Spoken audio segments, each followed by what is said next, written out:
Então, gente, se tiver muito baixo aqui, vocês podem me avisar no chat ou até falar no grupo aqui do LAC, viu, que eu posso ajeitar tranquilo.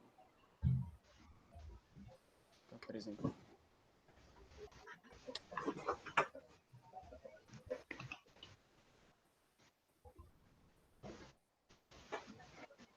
Tá todo mundo conseguindo ver?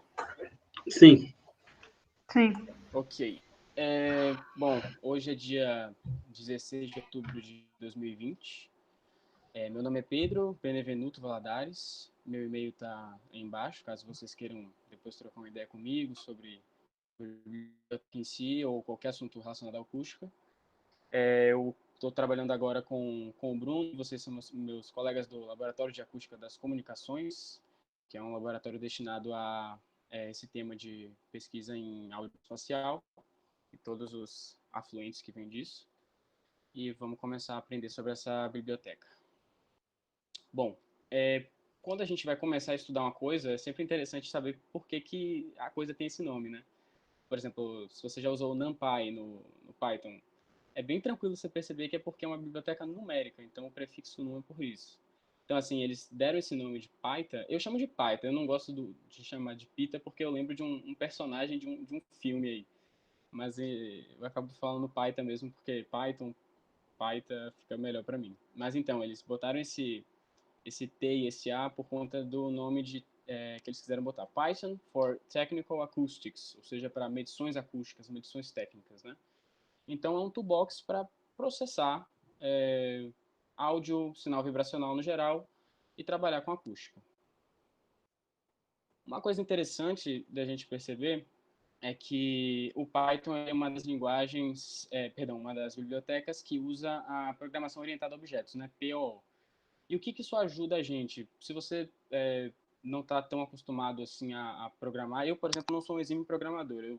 A maioria dos problemas que eu resolvo em programação, eu uso uma estrutura procedural ou estrutural, que se chama, que você faz uma função, passa vários parâmetros e a partir daí você calcula um resultado, joga um return.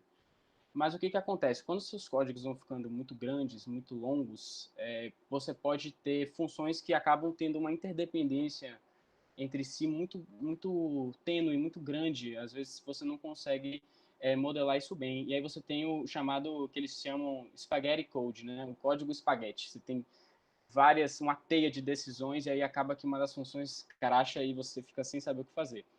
Aí o que acontece? A programação orientada a objetos, ela veio meio que para solucionar esse problema, que ela faz com que variáveis específicas, variáveis que têm relação com funções específicas, sejam aglutinadas, sejam juntadas em um objeto. Então, nos exemplos que a gente vai ver a seguir, sempre eu estou falando de objetos, objetos, objetos, não é porque o nome foi escolhido por acaso, é porque realmente é um objeto de programação orientada a objetos. E só para complementar, os objetos, eles são essa junção de variáveis e funções, e os objetos mesmo, os parâmetros, digamos assim, por exemplo, a frequência que a gente vai estar trabalhando, o número de samples, são propriedades. E as ações, ou seja, comece a medida, pare, repita, isso são métodos que a gente vai usar. Todo esse processo aí da programação orientada a objetos é um dos pilares que chama encapsulação. Tem esse intuito de a gente deixar a programação muito mais alto nível e fácil uso. Bom, eu vou passar rapidinho aqui pelo sumário que a gente vai ter. Eu tentei montar esse sumário na forma como eu descobri essa biblioteca. Eu fui primeiro tentando fazer coisas por motivações que eu tinha de estou mexendo com uma biblioteca de acústica, vamos ver quais são os melhores exemplos que eu posso fazer aqui para a galera ficar motivada. E uma coisa importante, gente, é que eu aqui não estou com acesso a nenhum laboratório, então, assim, tudo foi meio homemade, os resultados que eu vou dar, os exemplos que eu vou dar são meio, assim, não tem o rigor de um resultado científico, mas eu espero que seja suficiente para motivar vocês aí, assim que vocês saírem da apresentação, a começar a programar. Bom, vamos passar pelo sumário aqui rapidamente. A gente vai introduzir essa biblioteca e o porquê da gente estar falando dela agora, justamente em Python, né? O porquê que a gente está falando disso. Depois a gente vai botar alguns exemplos para, se vocês estiverem com o Spider instalado para a gente começar a programar de leve. Depois a gente vai aprofundar um pouco mais falando das classes, ou seja, dos tipos de objetos que eu enunciei aqui na programação, orientada a objetos. Esse módulo salas era um dos módulos que eu mais estava empolgado para mostrar para vocês. E eu tive vários problemas com ele, porque a Python é um projeto em desenvolvimento, né? Então, consequentemente, você vai estar mexendo com o módulo e o módulo vai ter alguns problemas. Você vê no GitHub, esse módulo mesmo está com alguns pull requests. Eu falei com o Matheus e o João para eles darem uma ajustada, e aí eu espero que no futuro a gente até consiga ajudar eles a botar esse módulo mais para frente. Aqui fiz um extra, que é uma coisa que eu me empolgo bastante, que é síntese digital de áudio. É só um extra, na Python não necessariamente foi feita para isso, mas a gente pode ver uma outra aplicação interessante, e aí eu termino a apresentação. Bom, nos últimos anos, eu acho que, mesmo se você não é um fã de programação, ou se você programa há muito tempo, o Python vem sido uma das linguagens que mais está crescendo em popularidade. Por quê? Porque ela é uma linguagem que ela é uma linguagem interpretada. Então, digamos assim, ela é muito mais amigável para o programador que está começando ali. Você não precisa, tipo assim, quando você escreve um script, a máquina não vai pegar aquele texto, vai converter para instruções de máquina diretamente. Ele vai escolher as melhores instruções que se adequam a resolver aquele propósito ali. Então, por isso, ela é uma linguagem mais intuitiva. A gente lê muitos códigos também isso. E por que a gente precisa de um toolbox desse de acústica para o Python? Justamente por isso, né? Porque o Python está crescendo cada vez mais e o pessoal da Universidade Federal de Santa Maria encabeçou esse projeto de fazer uma tradução de outros toolboxes que já existiam para Octave, MATLAB e transferir essas funcionalidades para o Python. Bom, vamos falar um pouquinho das dependências que a gente tem dessa biblioteca. O que você precisa ter instalado para instalar a Python, para poder usá-la? Primeiramente, a gente vai precisar do NumPy, é uma biblioteca bem conhecida aí de quem usa Python, para propósito científico, ou até se você está trabalhando com matrizes, o pessoal aí de Machine Learning usa pra caramba o NumPy. O SciPy também é uma biblioteca muito utilizada em computação científica, então a gente vai precisar dela. O Matplotlib, que é uma biblioteca excelente para a gente plotar gráficos. O Sound Device, que é um dos grandes diferenciais que a gente tem aqui, porque a gente vai conseguir ter um intercâmbio com a face externa, ou seja, device, ou seja, de entrada e saída. Esse módulo aí, ele é responsável por fazer esse intercâmbio. O Soundfile, que ele basicamente faz com que a gente consiga escrever e ler arquivos WAV. Esse H5Py, ele é um cara que ajuda a gente, ele é integrado com o NumPy, e ele permite que a gente armazene e manipule grandes conjuntos de dados e a gente escreva eles em um formato binário, padrão. Então, se a gente quiser, por exemplo, salvar um objeto de sinal aqui no Python e depois exportar para um colega que está trabalhando no MATLAB ou no Octave, a gente consegue fazer esse intercâmbio facilmente pelo formato H5Py. E, por fim, a gente tem a Numba, que eu dei uma pesquisada e é basicamente assim, de forma bem simples, tá? É um compilador que vai fazer com que os códigos do Python rodem mais rápido. Ele é um compilador de alta performance destinado para a computação científica. Quando a gente tem a junção de todos esses, a gente consegue simplesmente escrever no terminal para instalar a Python. E aí, gente, eu vou falar para vocês uma coisa sobre essa questão do Python, do Python ser um projeto em desenvolvimento, né? A gente, sempre quando está aprendendo alguma coisa, a primeira coisa que a gente faz é ver um bocado de exemplo e a gente adapta para os nossos propósitos, mas como é uma biblioteca em desenvolvimento, a gente talvez não tenha esse arcabouço todo. Então, por que é importante a gente usar o GitHub? O GitHub é um dos maiores repositórios que a gente tem para código, para compartilhar ideias de projetos.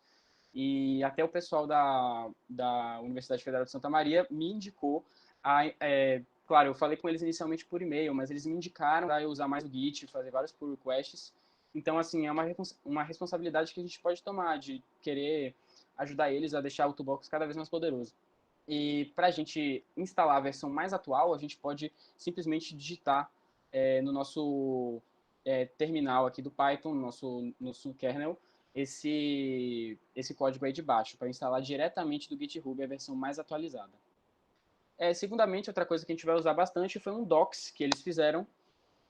O docs é basicamente as docstrings. Para quem não sabe o que é docstrings, é basicamente uma string do Python que a gente consegue documentar melhor o que uma função faz. Então, quando você define uma função, ele já abre a possibilidade de você fazer uma docstring explicando o que essa função faz ou quais argumentos que ela precisa ter.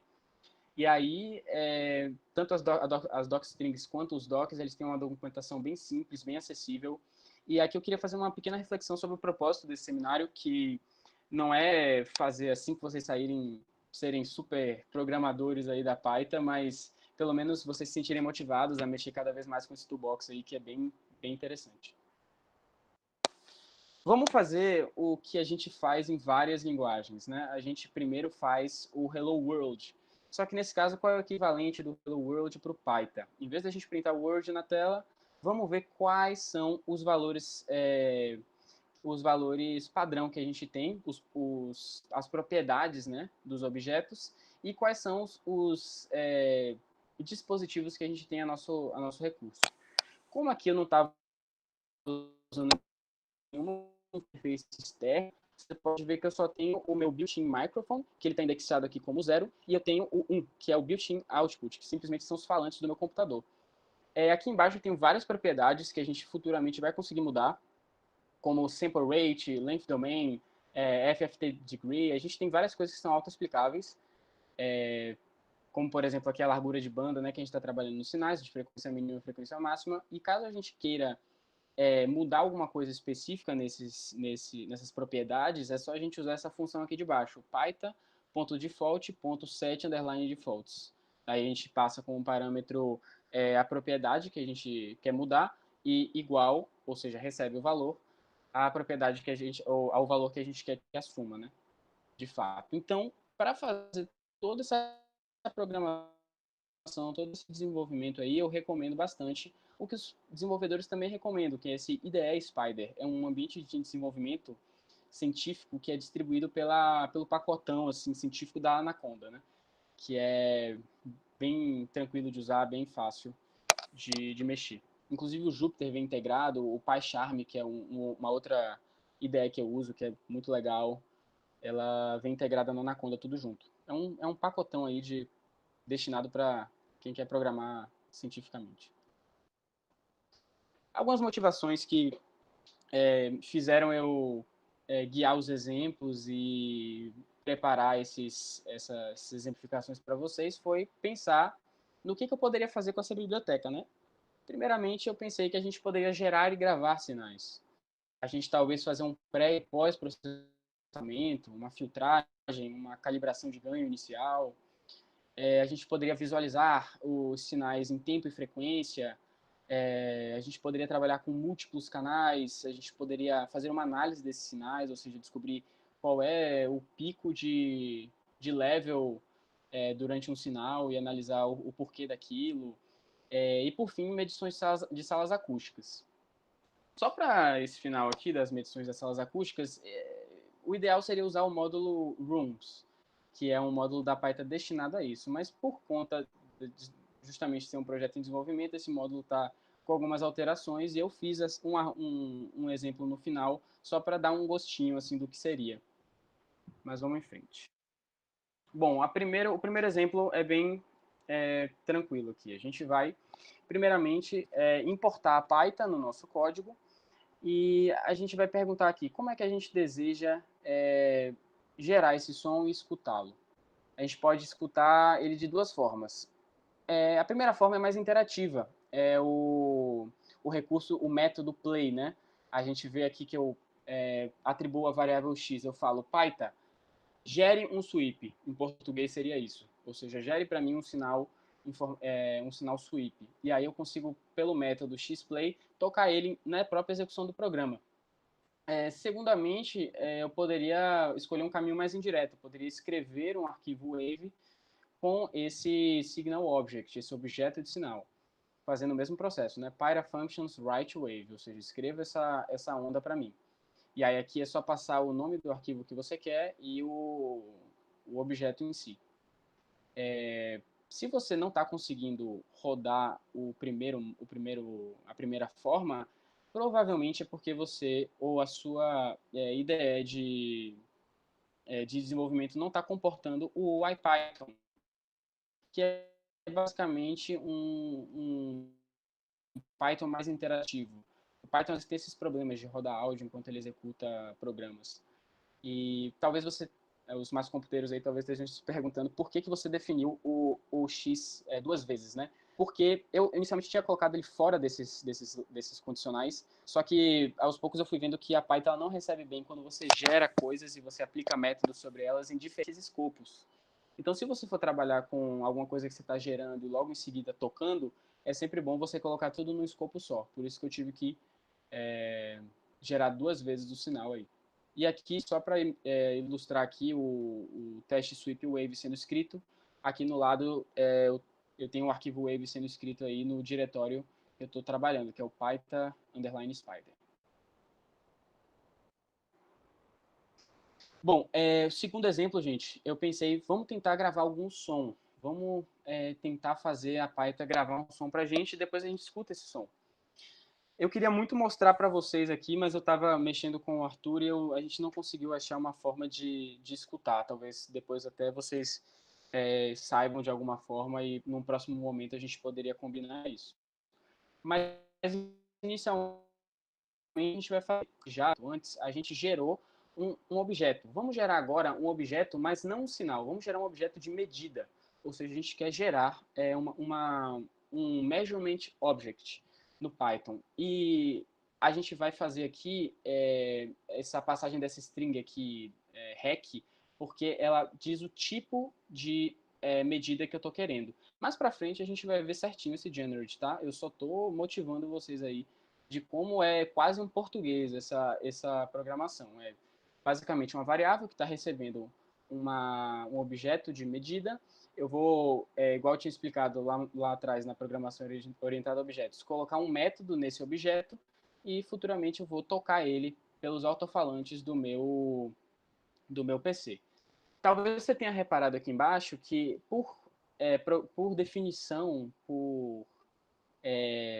na própria construção das funções, ele sempre retorna para mim o máximo nível de level, o máximo nível de excitação no sinal, em dB, né? Isso aí é um bom parâmetro de controle, especialmente se você está gravando um sinal e ocorre um clipping, por exemplo. Você quer saber quando tem um clipping, né? Então, na hora, ele printa lá um attention vermelho, assim, e você fica ciente de que ocorreu o clipping e você deve gravar novamente. Então, gente, agora vamos entender de fato o generate. Vocês perceberam como a programação foi intuitiva com esse método? Foi bem tranquila, né? Então, os próprios desenvolvedores, eles recomendam que você comece a programar nessa biblioteca usando esse generate. Porque eles foram fazendo toda a programação, toda a arquitetura do código, e eles viram que, às vezes, as coisas ficaram muito compartimentadas. Então, às vezes, era um objeto dentro de um objeto que precisava de uma inicialização específica e você tinha uma dificuldade de acesso para fazer uma ação de fato. Então, o que eles fizeram? Eles automatizaram algumas coisas com esse generate, eles deixaram mais instantâneo o uso. E aí eles dizem que a gente só tem que manipular a classe quando for necessário mesmo. E aí eu fiz um exemplo mais na frente, em que é realmente quase que indispensável a gente manipular uma classe. Mas por enquanto vamos ver exemplos sem essa manipulação. Bom, o generate, vamos dissecar ele um pouquinho mais. A gente pode gerar um seno, por exemplo. A gente pode passar como parâmetros aí a amplitude RMS, frequência, o tempo de duração, time length. A gente pode dizer qual é a fase que a gente está usando. A gente pode dizer qual é o sample rate, o FFT degree. A gente pode passar todos esses parâmetros aí custom para gerar um seno com nossa necessidade. De forma análoga para o sweep, né? A gente pode fazer um sweep de frequência mínima, com o intervalo, né, de frequência mínima, de frequência máxima, o sample rate que eu estou usando. Novamente, ele tem um janelamento também. E aí, o que que acontece? Esse generate, se vocês perceberam, ele tem uma espécie de implementação dentro dele que já tem alguns bons costumes, sabe? Na prática de gravar sinais. Por exemplo, esse janelamento aí que ele faz e esse start margin, stop margin, apesar de estar igual a none, é porque, na verdade, esse none não é que ele não vai receber nada, é que ele vai carregar as propriedades pré-definidas lá no Python.defaults, que eu expliquei no primeiro slide. Mas então, ele tem esses bons costumes porque a gente sabe que, por exemplo, se a gente grava um sinal que tem picos muito acentuados nas bordas, a gente faz, por exemplo, a fast Fourier transform desse cara. É bem possível que tenha algum problema, algum vazamento em tempo ou em frequência. Você consegue analisar. Porque o FF Transform, ele pega aquela secção do sinal e ele vai copiando e colando, né? E aí ele aplica aquilo, ele faz a transformada de Fourier para esse grande código que fica copiado e colado. Então, você vê que pelos picos você vai ter vários problemas no final para quando você for plotar esse cara. Você consegue também gerar ruído. Eles dizem que você pode, vão poder futuramente gerar ruídos branco, rosa, azul, mas por enquanto o branco é o que está feito. A gente também pode gerar impulsos, um impulso normalizado no tempo zero. A gente pode, como a gente viu anteriormente no exemplo 2, gerar uma medida, um objeto de medida. Esse cara aqui vale a pena a gente adentrar um pouquinho mais, porque ele tem 3 tipos. A gente consegue fazer um objeto de medida tipo recording, ou seja, ele simplesmente gravar alguma coisa ao meu redor e depois reproduzir, depois você manipula da forma como você quiser. O playback em recording, ou seja, ao mesmo tempo que ele tem um sinal de excitação dos alto-falantes, ele consegue gravar o que está... ele consegue gravar simultaneamente, é isso. Ele consegue tocar e gravar simultaneamente. E o transfer function, que ele basicamente é um playback and recording, só que ele faz já um cálculo de entrada e saída para conseguir descobrir qual é a função de transferência que a gente está lidando nesse sistema. Vamos para frente aqui. Bom, a gente pode passar vários parâmetros, né? Alguns repetidos que a gente já tinha visto, mas a gente consegue ver que dá para modificar length domain, ou seja, a gente dá para modificar qual é a medida de tempo que a gente está utilizando, a gente consegue ver quantas samples que a gente está mexendo com o FFT degree, que o FFT degree, ele basicamente é o expoente numa base 2. Se você pegar 2 e elevar ao FFT degree, você vai ter o número de samples que você está trabalhando.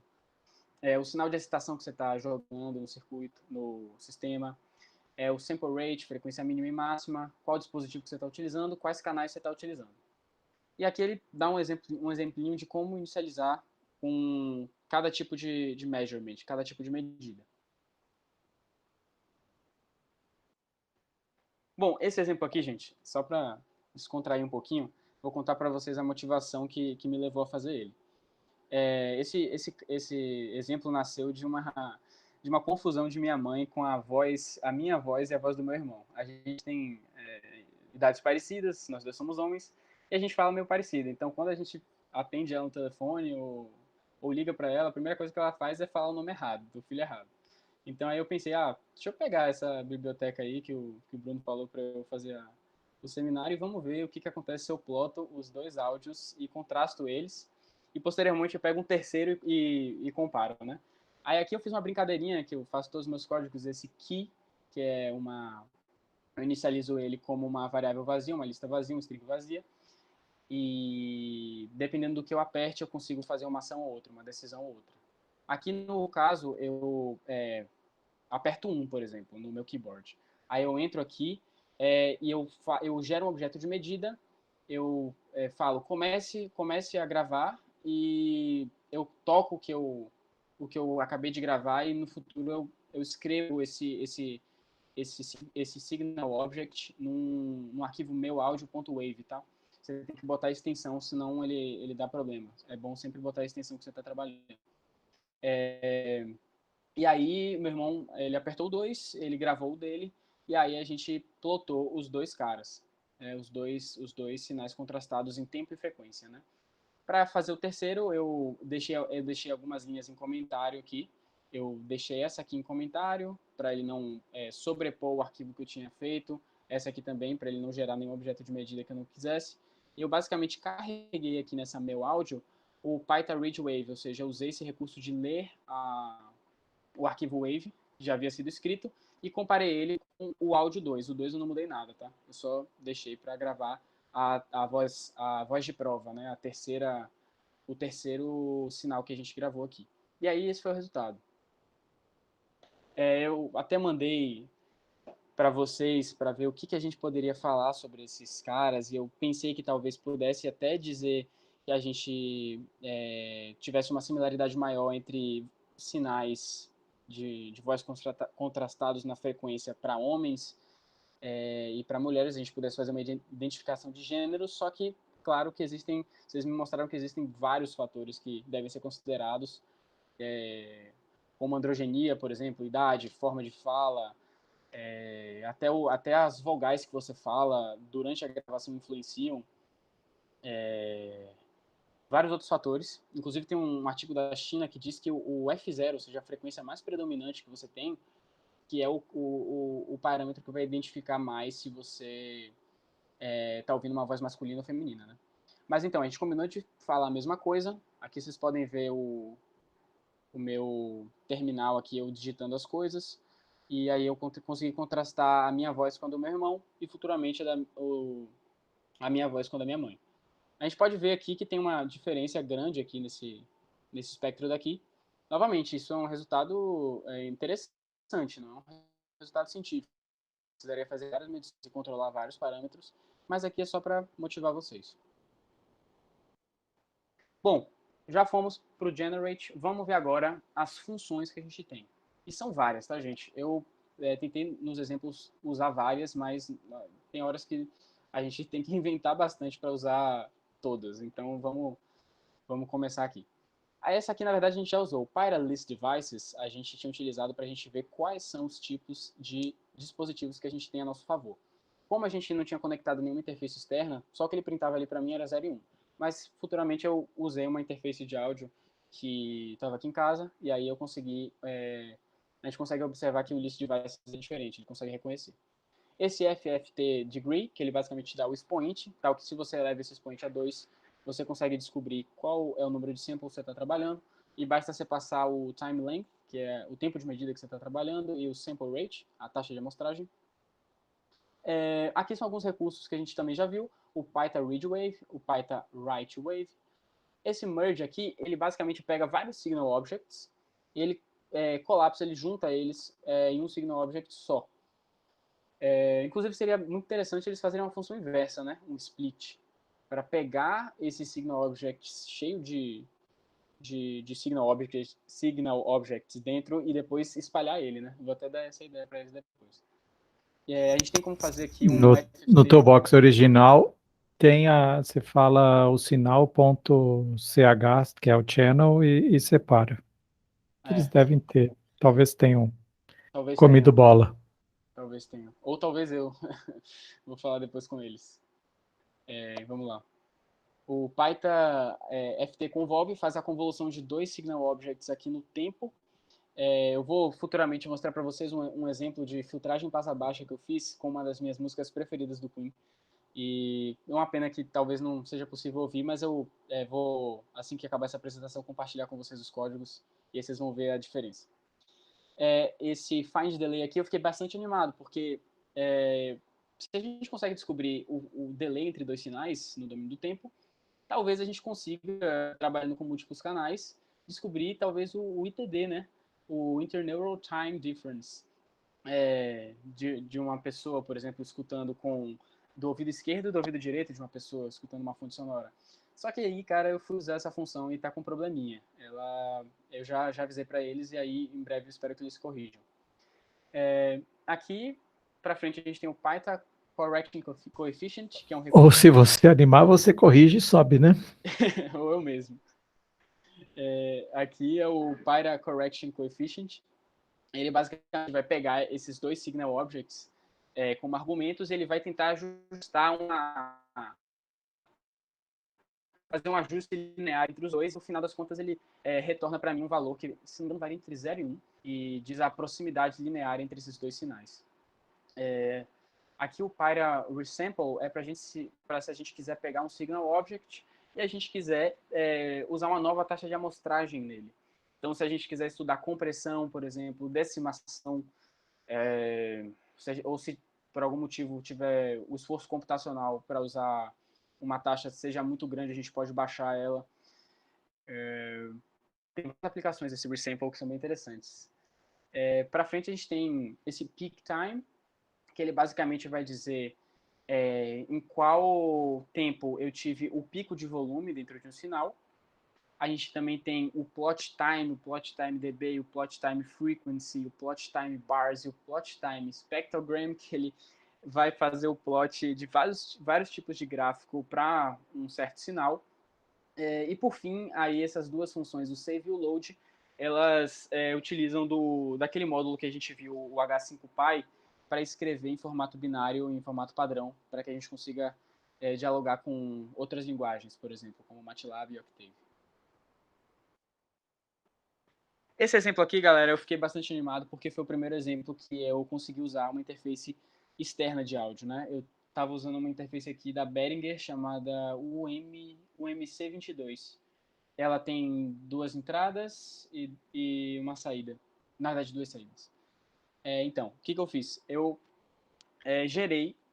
Primeiramente, eu printei, né, quais os dispositivos que a gente tem a nosso favor, a gente pode usar. Segundamente, eu gerei esse objeto de medida do tipo recording. E aí, aqui no device, gente, a gente faz o seguinte. A gente passa essa lista, sendo que o primeiro elemento aqui é nosso input. E nosso segundo elemento é o output. Então, se eu quero, por exemplo, que o sinal entre por minha interface e ele saia pelos alto-falantes do meu computador, eu coloco 3 em 1. Por que esse 3? Porque a gente vai ver para frente que naquela indexação dos tipos dos dispositivos que a gente está usando, a minha interface de áudio ela tem index 3. E o 1, se você não lembra, é os alto-falantes do PC. Então, basicamente, eu estou dizendo para entrar por minha interface e sair pelos alto-falantes. Como a gente está usando um canal só, eu deixei aqui restrito em um canal. Vamos lá, vamos fazer esse objeto de medida começar a medir de fato e vamos depois tocar ele de forma interativa. Novamente, se o play não estiver funcionando, gente, podem utilizar o outro método. Podem salvar H5Py ou podem gerar arquivo Wave, tá? Tudo vai depender se você tiver esse Python interativo aí disponível. E aí, por fim, eu plotei duas figuras no tempo e na frequência desse cara que eu gravei aqui. Bom, eu toquei na minha guitarra um strumming, por isso que tem esses picos aqui, né, de volume. E aqui está o espectro na frequência. Só para ilustrar o que eu tinha falado aqui, vocês conseguem ver que aqui o index é 3, certo? Aí eu coloco 3 para ser o device de entrada, já que ele está dizendo aqui 2 in. E aqui o meu de saída vai ser esse built-in output, que são os meus alto-falantes do PC. Vamos agora ver um outro tipo de plot. Vamos ver o plot do espectrograma. O espectrograma é uma ferramenta muito útil para a gente que trabalha com áudio, e eu achei legal a gente mostrar como a gente poderia plotar ele tranquilamente com a Python. Para esse objeto de medida, eu quis fazer algumas modificações customizadas, eu quis que ele durasse um tempo específico, e para isso a gente vai precisar explicitar aqui, além do tipo de objeto que a gente está gerando, o length domain como time, porque quando a gente muda para time, ele automaticamente começa a reconhecer esse time length aqui em segundos, tá? Então eu quis que o meu generate measurement durasse 15 segundos, a uma sample rate aqui de 44.1 K. Vamos fazer esse cara rodar, então. Vamos começar essa medição. Aí, posteriormente, eu plotei o espectrograma desse REC. E aqui, eu quis ver uma coisa, eu quis, por curiosidade, ver se a gente conseguia observar um aliasing, por exemplo, acontecendo com um downsampling, ou seja, uma compressão, a gente abaixa, né, a nossa taxa de amostragem. E aí, vamos ver o que acontece. Bom, aí a gente consegue ver o espectrograma bonitão aqui, nesse lado esquerdo da primeira medição. E, segundamente, você fala, pô, Pedro, mas não era isso que eu estava esperando, cara. Eu pensei que toda essa parte aqui de cima ia ser limada. O que está acontecendo aí? Basicamente, o próprio Python no plot, ele já faz um ajuste de eixo para você.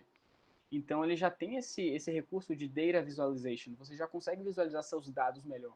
Então, você pode ver que esse cara aqui, ele está indo de 0 a 5.000, enquanto que esse aqui está indo de 0 a 20. Então, imagina que toda essa parte aqui de cima do espectrograma foi cortada.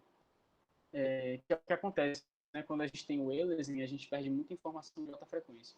Porque as frequências mais altas, por causa do downsampling, você acaba tendo poucos pontos para reconstruir ela pelo teorema da amostragem. Quando você reconstrói elas, aí você não consegue reconstruir o sinal perfeitamente, ele acaba tendo uma frequência menor do que ele tinha antes, na sua frequência original. E ele se camufla como uma frequência média baixa. Mas é por isso que a gente precisa antes filtrar o sinal. Você faz um passa baixa para depois fazer o downsample, né? Eu propósito mesmo para mostrar. É isso que você falou, Bruno. Para minimizar o erro, ele tem que fazer realmente uma filtragem passa baixa. Bom, esse exemplo é legal, gente. Eu e meu irmão, a gente gravou aqui. Eu gravei com minha guitarra, ele é baixista, ele tocou com o baixo dele. E a gente gravou simultaneamente uma mesma nota. Eu acho que foi na mesma oitava, foi um Lá, se não me engano. E a gente utilizou esse recurso aqui que a Python tem de gravar em múltiplos canais. Novamente, eu printei aqui o List of Devices para ver quais são os dispositivos que a gente tem a nosso alcance. E aqui eu usei aquela primeira função que eu apresentei logo no Hello Python, né? Nos primeiros slides. A gente vai, então, setar uma propriedade, a gente vai setar um valor dentro daqueles padrões, né? Então, aqui, em vez de in channel ser colchetes 1, indicando só um sinal, vamos ampliar para 2. Vamos dizer que a gente tem 2 entradas. E aqui 2 saídas, caso a gente queira fazer uma reprodução em estéreo também. Aqui eu gerei um objeto de medida do tipo recording mesmo. Eu usei aquela indexação que a gente tem de o 3 ser a interface de áudio e o 1 ser o alto-falante do meu PC. O in-channel basicamente foi o canal 1 e o canal 2. O meu canal é o canal 1, o canal azul aqui. E o canal 2 é o canal laranja, como vocês vão ver lá no gráfico. Basicamente eu começo aqui a medição e em seguida eu toquei de forma interativa para eu ter um certo controle sobre o que estava sendo gravado, o áudio, tá? E aí, por fim, eu plotei no tempo normalizado aqui em dB e, por fim, na frequência. Bom, a gente combinou de tocar praticamente ao mesmo tempo a mesma nota. E aqui no tempo, aqui é no tempo em dB, e aqui é o espectro de frequências, né? Como a gente tocou uma nota só, a gente consegue ver alguns picos aqui, provavelmente por causa da série harmônica que a gente tem dessas notas, né? Mas assim, a gente consegue ver que o baixo, o instrumento dele tem um conteúdo um pouquinho maior aqui de baixas frequências, enquanto que a guitarra ela, apesar de um gráfico estar sobreposto com o outro, a gente consegue ver que ela tem um pouquinho mais de informação de média para alta frequência, né?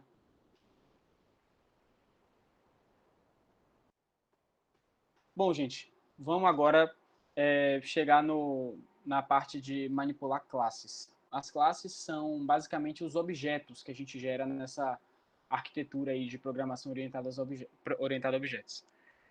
Tem alguns objetos aqui que eu vou falar um pouquinho menos do que os outros, porque eles são vinculados aos módulos que ainda estão em desenvolvimento, como o Rooms ou Rooms Impulse Response, até o Streaming, que eu fiquei bem animado para mexer, mas o João, que está responsável por ele, me falou que ele está sem tempo agora de mexer por causa da graduação, e aí depois ele ajusta isso. Vamos ver. O Class Pyra Signal Object. O que ele é? O Signal Object ele é basicamente uma lista que contém todas as nossas amostras aqui do primeiro argumento. Ele tem aqui um domínio de tempo, um vetor de tempo, e aqui a gente pode passar uma série de outros argumentos e keywords. O Rec Measure, todos esses measure aqui, eles são parecidos. Eles vão ter um length domain, um FFT degree, um time length. Aí aqui a gente consegue também dizer qual é o expoente o expoente de 2 que a gente está usando, que dá para você saber qual é o número de amostras que você está trabalhando. No caso de Play Rec Measure, a gente tem especificamente o... Opa, eu ouvi alguma coisa? Não. No caso específico aqui de Play Rec Measure, a gente tem o Excitation, para a gente ter um sinal de excitação que está saindo dos alto-falantes do meu PC. O FRF Measure, a gente vai ter algo parecido. Esse cara, ele está bem encapsulado. Eles, inclusive, falam que para esse FRF Measure, eles não recomendam você inicializar ele diretamente. Eles recomendam você usar ele para aquele Python.generate measurement, e aí você bota kind, que é o tipo de medida que você está gerando, e você bota FRF. Ele já inicializa essa classe aí tranquilamente. O class Python.analysis, ele é um objeto que vai ser muito útil para a gente saber e analisar parâmetros acústicos de salas. Eu não consigo usar ele por causa da limitação da biblioteca, mas eu pretendo futuramente usar bastante ele também. E o streaming, mesma situação. Bom, gente, esse é o exemplo que eu tinha falado, que eu fiz uma filtragem passa baixa no sinal. O sinal que eu carreguei aqui, usando o Pyra Functions Read Wave, foi uma música do Queen, que eu acho uma das melhores entradas aí em músicas do Queen. Tem uma entrada majestosa, assim, do Fred Mercury, um solo animal do Brian May, um solo muito, muito massa. E aí eu quis usar ela para ver como é que ficaria. Aí aqui eu utilizei uma rotina que eu tinha feito para fazer um filtro passa baixa em sinais em M14. E aí eu reutilizei ela, gente. Eu peguei e passei aqui parâmetros de frequência de passagem, frequência de rejeição, as bandas, né? E aí o que eu fiz primeiro? Eu só fiz a convolução, porque os dois caras estão no tempo e para mim estava certo. E aí eu botei Python FFT convolve entrada H. Na minha cabeça ele ia fazer a convolução certinho, entrada e o H. Só que aí eu tinha esquecido de uma coisa importante. O Signal Object, ele não é exatamente uma array. Ele é, em parte, uma array, só que a array está compartimentada junto de outras coisas, como o vetor de tempo, por exemplo. Então, qual é a primeira coisa que eu vou ter que fazer aqui? Se eu tenho uma array e eu quero que ela trabalhe como um Signal Object, o que eu vou ter que fazer? Vou ter que transformar ela no Signal Object. Para isso, é bom você inicializar uma classe. Nesse caso aqui, eu botei que o H, ele recebe basicamente o H de novo, só que com a classe inicializada, no domínio do tempo, numa sample rate aqui de 44.1K. E aí, quando eu fiz a convolução e toquei, eu vi uma das melhores músicas do Queen sendo transformada em uma coisa muito estranha, que parecia que o Queen estava tocando debaixo d'água. E aqui eu ressalto que esse é um caso que é muito, muito legal a gente manipular classes no Python.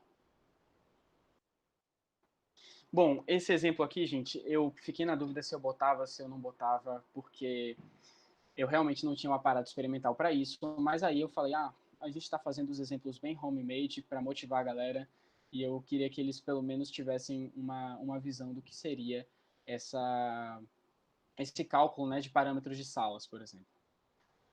Vamos ver como é que a gente tenta calcular uma função de transferência de uma sala.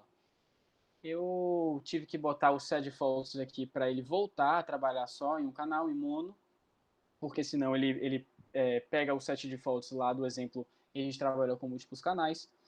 E aí eu simplesmente inicializo ele como a medição que eu estou querendo, como Python Generate Measurement, e aí FRF, ou seja, ele vai gerar dentro desse processo de inicialização, vai gerar um objeto que é um FRF Measurement, e a partir daí ele vai calcular para mim a função de transferência da sala. Né? Vamos começar então, aí eu audio.run, uso o método run e ele começa a rodar. E aí a partir daí eu plotei essas duas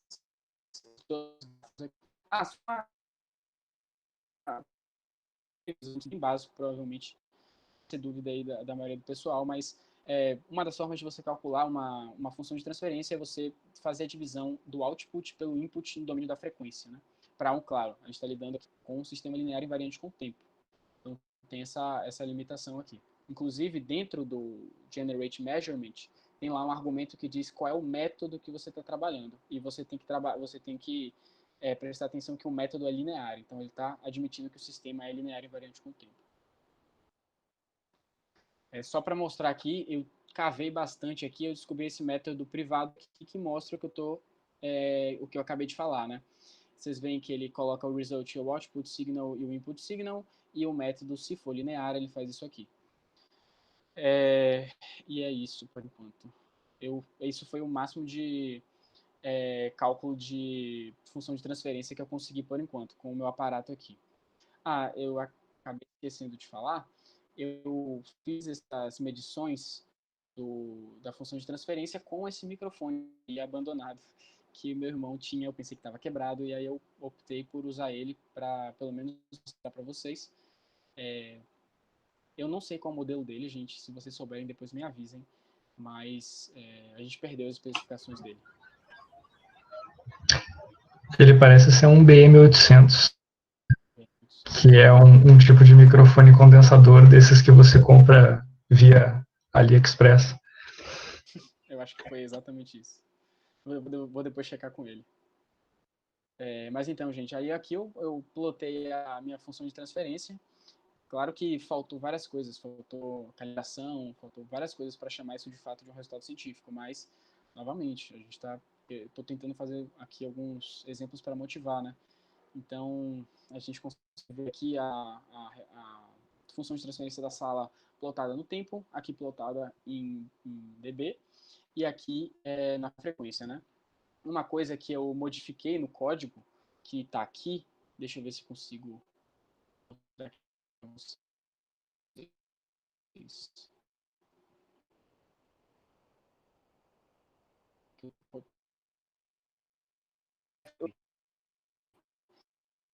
Para a gente conseguir salvar esse FRF object num arquivo binário, né? Chamado de resposta a corredor.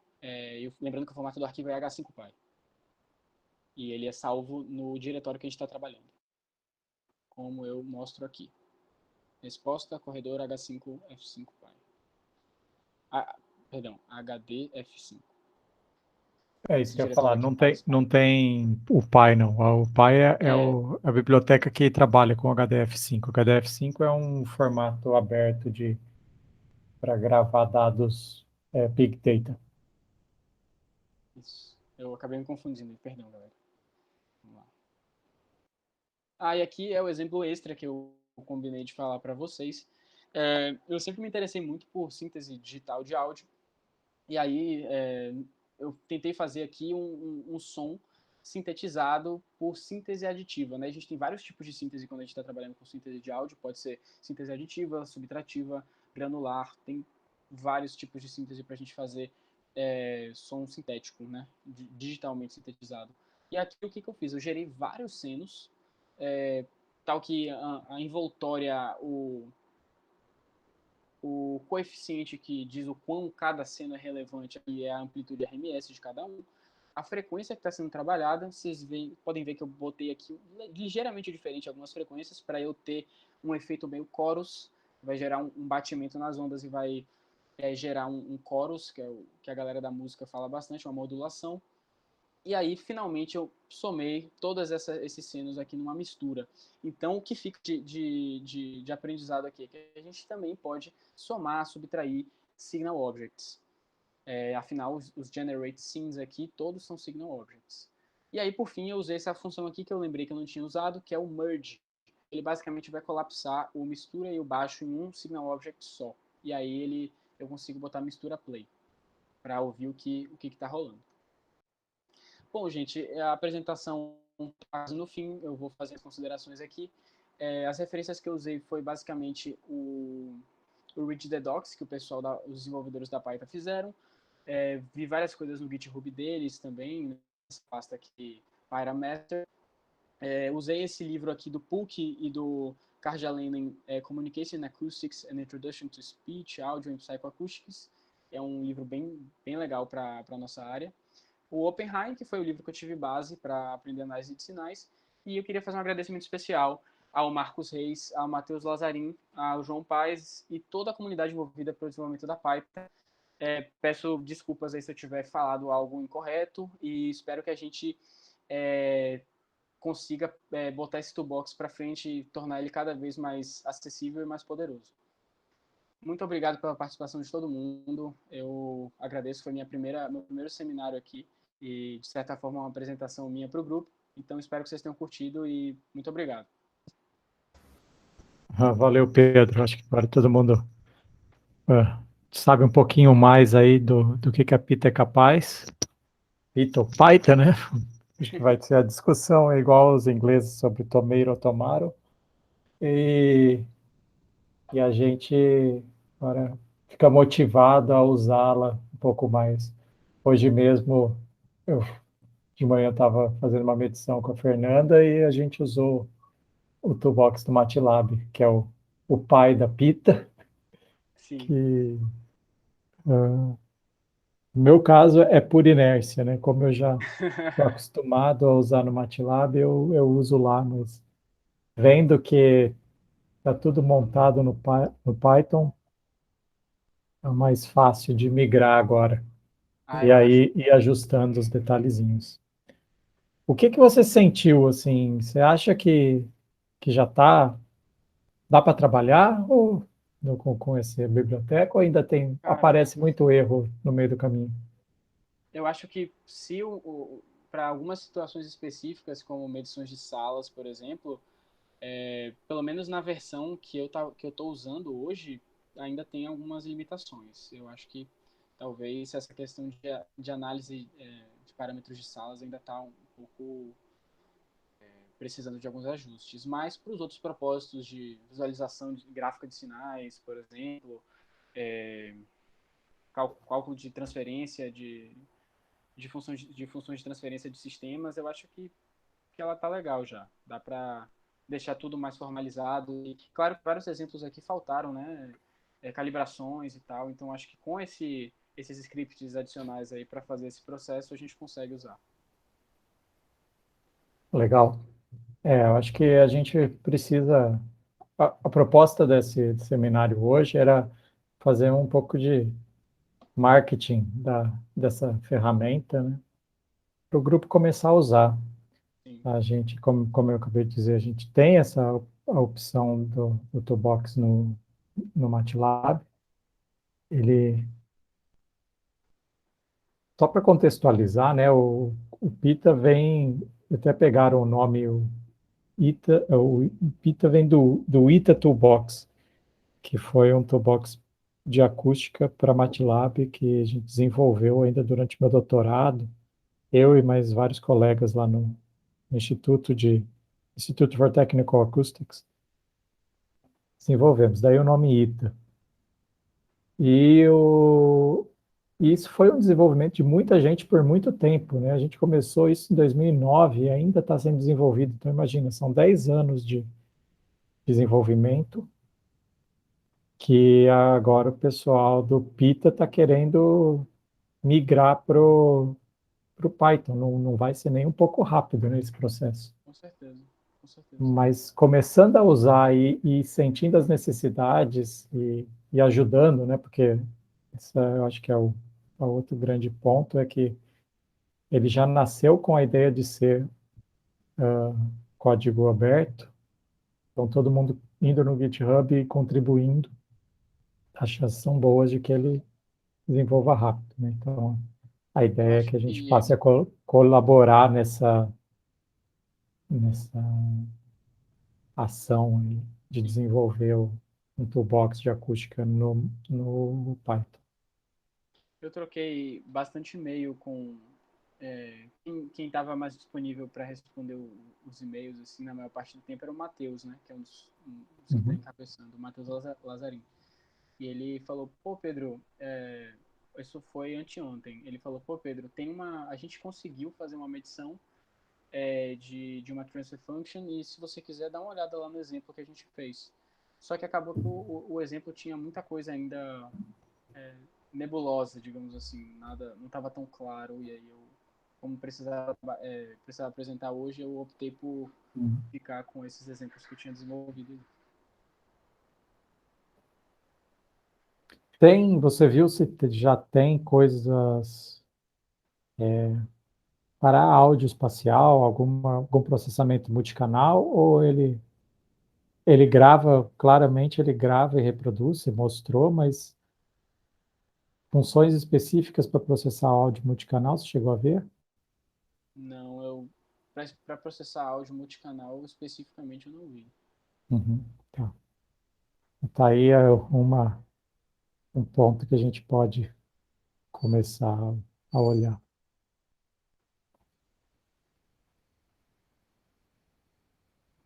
Colegas, algum comentário aí? Alguém já tinha usado essa biblioteca? Ô Bruno, tem uma outra biblioteca, eu estou procurando sobre ela aqui, que tem um pouco de coisas para trabalhar com áudio espacial. Ambisonics, acredito que não seja tão completa, mas tem sim. Eu estou procurando qual modelo que é, qual que é a biblioteca. Qualquer coisa dá para me juntar. Eu tenho uma pergunta para o Pedro. Fala. Você usou o Spider o tempo inteiro e o Anaconda, né? Você sabe se tem alguma possibilidade de usar o Python no Colab, que é uma coisa que hoje é tão fácil para as pessoas acessarem direto no navegador sem precisar instalar nada? Nossa, eu concordo totalmente com você, cara. Inicialmente eu falei com o Bruno que o meu intuito era fazer toda essa apresentação no Colab. Só que me parece assim ser um beco sem saída, porque o servidor que está sendo rodado ali no Colab, ele é um servidor da Google, né? Então ele talvez não tenha acesso aos hardwares de entrada e saída do meu PC. O que pode ser utilizado? Eu já vi o Matheus e o João comentando comigo uma possibilidade de usar o Jupyter, só que rodando em servidor local. Não seria aquela versão do Jupyter Online, no caso. Mas aí você fala para gravação e reprodução, né? Para análise de sinais já seria mais tranquilo. Daí. Seria bem mais legal. Beleza. Se eu chegar no Colab e colocar import Pita, ele reconhece o pacote. O pacote está disponível no servidor. Pacote. Não, na verdade, você tem que, primeiramente, instalar todas as outras coisas que tá. Tipo, a forma como eu tentei, né?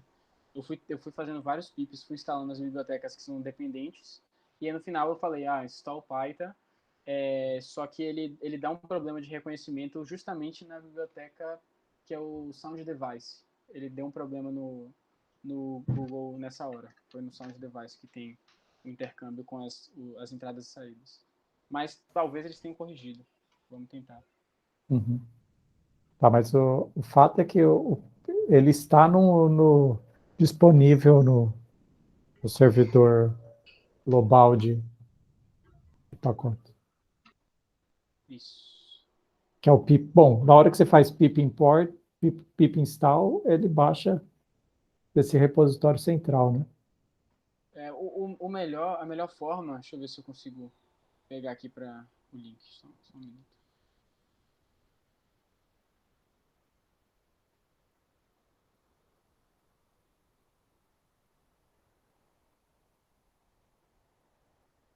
O link que eles recomendam para você instalar diretamente do. É você digitar isso aqui no terminal, né? Você informa da onde que ele deve pegar. Você dá o path e aí ele. A versão mais atualizada, né? Certo. Esse link que eu enviei aí é o que eu falei, que tem alguns módulos para trabalhar, inclusive com Ambisonics. Não sei quão funcional é, mas tem algumas funções. Tem. São esses módulos. Acho que a gente já viu isso, né, Douglas, uma outra vez. Pode Sim, dar uma... cheguei a olhar. Mas ele era meio fraquinho, se eu me lembro, se é isso mesmo que eu estou pensando. Acho que isso é uma questão do código aberto, né? Todo mundo começa a desenvolver e aí vira Darwin, né? O mais forte sobrevive. Quem tiver. Todo mundo começa, cada um fazendo o seu, e aí quando vai vendo que tem um que está melhor, começa a ajudar esse daí, e no fim sobra um forte. Bem que Aprendizado não de pode máquina esquecer, não é bem assim, né, Hugo? não pode esquecer também da libRosa, né? Que já está bem definida na área e tem vários módulos que funcionam muito bem. Mas a libRosa é para processamento, né? Ela não tem essa parte de gravação, reprodução. Sim, mas eu acredito que um conjunto entre uma ferramenta e outra, Sim, você juntar as duas. consegue Uhum. mesclar elas e ter alguma coisa funcional, não sei, Uhum. que seja usado. O NumPy, que eu acho que é a biblioteca mais bem consolidada de Python, começou assim, eram dois pacotes que competiam, até que eles mergiram. Quais eram? Era o Num... Porque o SciPy tem várias coisas que tá bem igual do NumPy, né? O SciPy depende muito do NumPy, tanto que você não consegue instalar o SciPy sem o NumPy. Mas antes dos dois projetos mergirem, era o Numerical e o segundo eu não lembro o nome. Tá. Então, é isso aí. As coisas vão evoluindo e depois se juntam. Vamos todo mundo fazer um pull request aí no Git, vai deixar eles bem felizes. Beleza, pessoal, mais alguma questão aí pro Pedro?